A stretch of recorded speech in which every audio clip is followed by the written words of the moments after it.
My name is Erika Berenguer. I'm a scientist. And I grew up in Brazil. I'm Brazilian.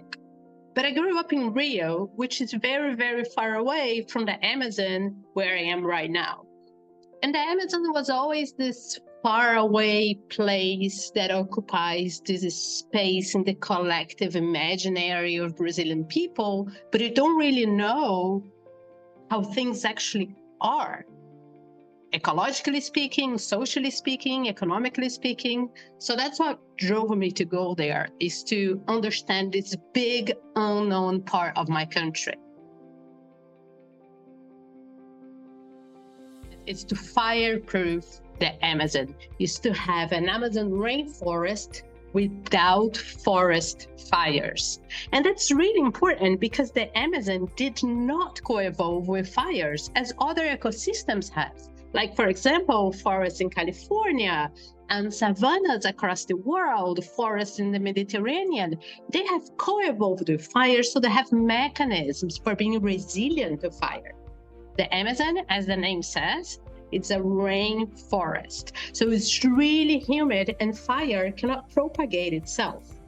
But with climate change, land use change, fires are now able to propagate into the forest, leading to very high death rates of trees. So what I want is to fireproof the Amazon, to have again an Amazon that is fire-free.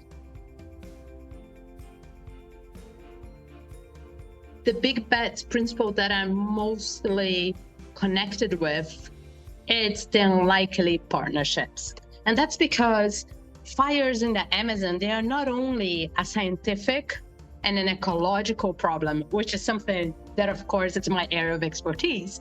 Fires in the Amazon are a political problem, a social problem, an economical problem, but also a tech problem. We need to understand when fires are going to happen. We need new sensors that have not been developed. So we need to partnership with all these other areas that as an ecological scientist, I'm not necessarily used to working with. So that's the big bet principle that I'm taking forward.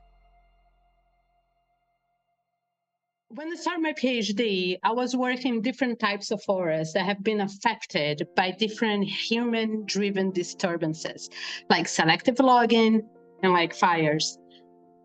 And this was all an interesting exercise in seeing what type of disturbances we need to stop to preserve better the forest, both in terms of biodiversity and carbon stocks. But in 2015, I was inside the forest as the forest was burning. In the region where I work, about 1 million hectares of forest burned in 2015 during the El Nino. It was an extreme drought here in the region, and I could see animals dying in front of my eyes. I could see trees falling on top of my car. And then again in 2023, all this happened again in the next big El Nino.